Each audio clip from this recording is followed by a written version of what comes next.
Hey guys, back again on the spare tire well that we're doing for the RABBIIT VR6 turbo car.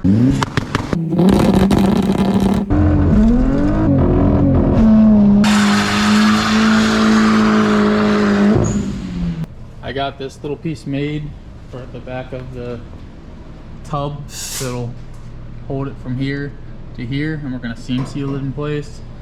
Now we have to run beads of seam sealer all the way up top around every corner, and back here I gotta tap these little areas closed with after or actually probably do it before seam seal and get it all in close, and then just keep seam sealing. It's gonna take a bit. So we're gonna caulk this just like a regular caulking gun, but it's all seam sealer, so pretty much any company uses. This one's just happens to be AZ Delco.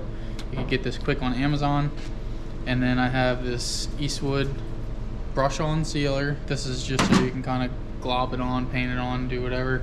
And then I have, this is like almost 20 or 30 brushes, so you can kind of paint it on so it looks OEM, because if you use like your fingers and stuff, it doesn't really look OEM.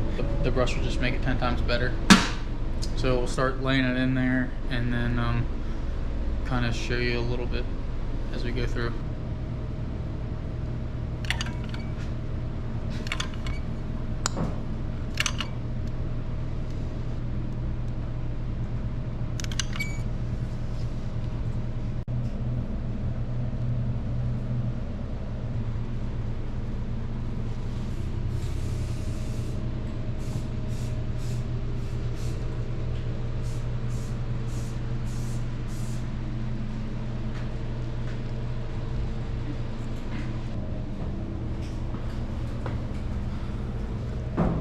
So that one caulking tube did everything up top and around, and then started to do a little bit down here. You gotta make sure there's like no types of air pockets that can be for water to come in.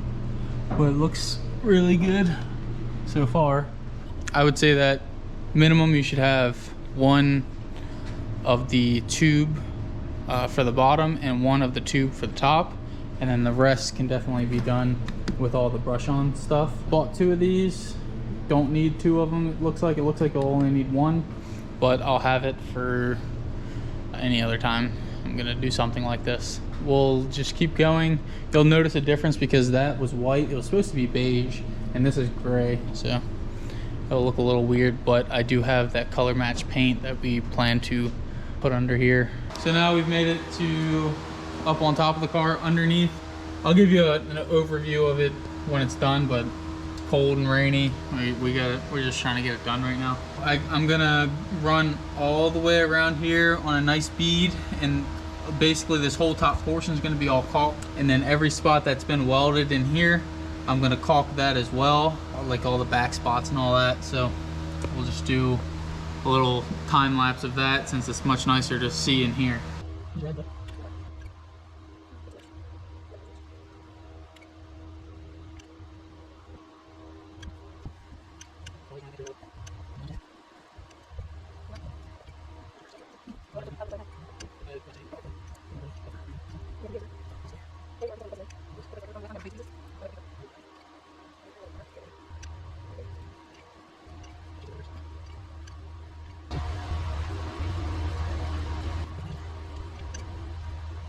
The spare tire wall is totally in the car.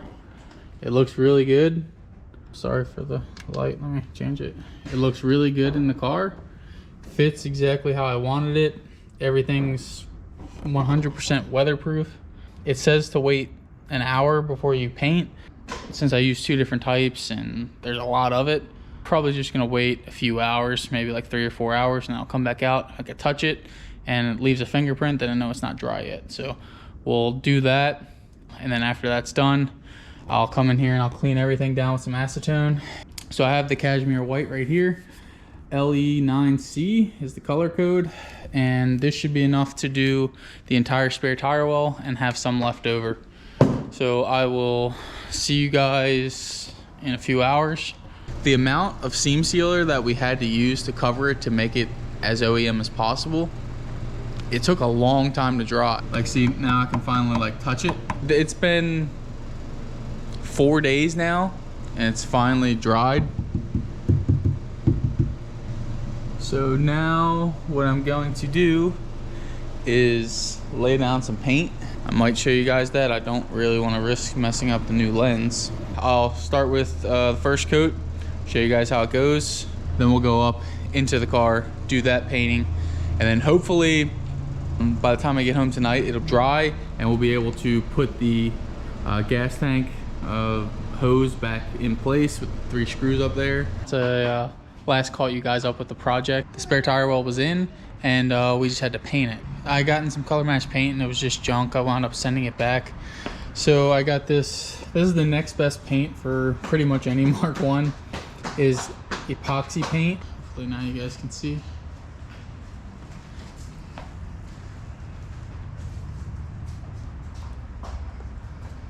So this will all get dirty and it'll be all right.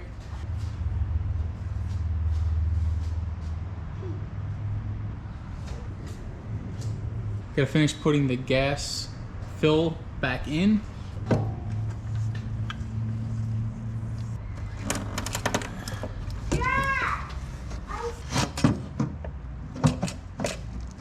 This is an actual screw. It's a 10 mil, so don't strip it out. Don't go crazy with it. These OEM are just small little guy screws. Pan head. You know, you gotta start each one slightly. Make sure you have grease or anti-seize on them. Unfortunately, this sticker is junk. This is a reproduction. It does have the part number on it in case you guys want to get one like it. I think I got this one from Mark 1 Auto Haus. It's junk. It started peeling up after probably a year on the car, and this card has been in the garage the entire time. It's 1550100224P. Let's test the camera out, see if you guys can see it. But I'm still gonna throw it on just to protect the bolts, and I'll get a better one coming hopefully.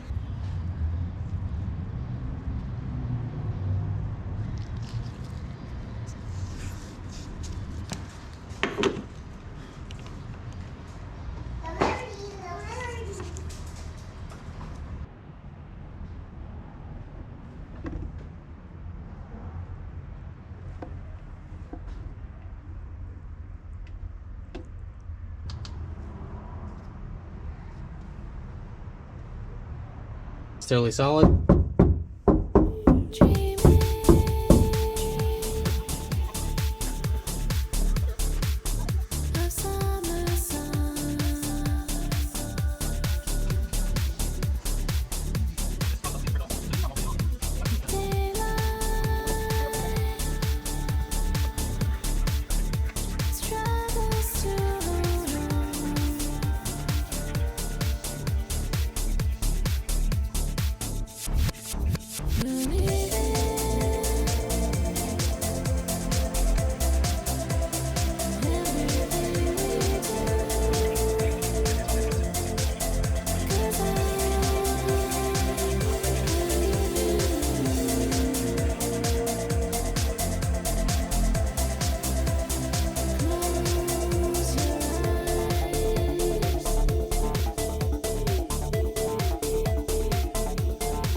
All right guys, so now the spare tire well is 100% done. I even took the time to clean everything up, put everything in.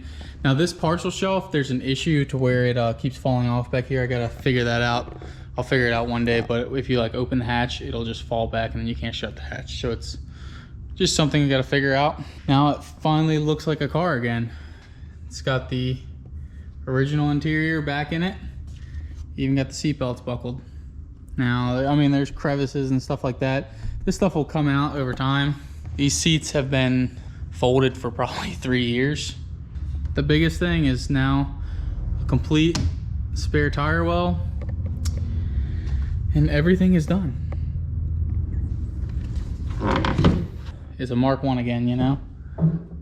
And also, one thing about the new lens, I actually didn't change the settings, so now the settings are correct. Probably like halfway through the video I put this on and it was kind of junk, but you know, oh well. So you guys got to understand that this car, we've had it for years. It's needed this spare tire well, and it's been a huge looming job, and it took a whole lot of time, a whole lot of know-how, and a decent amount of money. You know, you got to find these things. It's really hard to find good body panels for these Mark 1s. There was nothing aftermarket, had to find used ones, had to fix it. So it was a miserable job. Pretty much any rust repair is a miserable job. In the end, it's 100% worth it because now you have your car back. You don't have to worry about things, and we'll be ready to have this thing making all the power it wants. I'm gonna be doing a little review video. Maybe I've already done it. You can see that this thing does have a VR in it. It also has a big turbo for it. If you guys like what you saw, like, comment, subscribe. Hopefully this will give you guys the desire, and maybe I showed one little tip or trick that will help you guys tackle some rust repair on your own car. So thanks again for watching.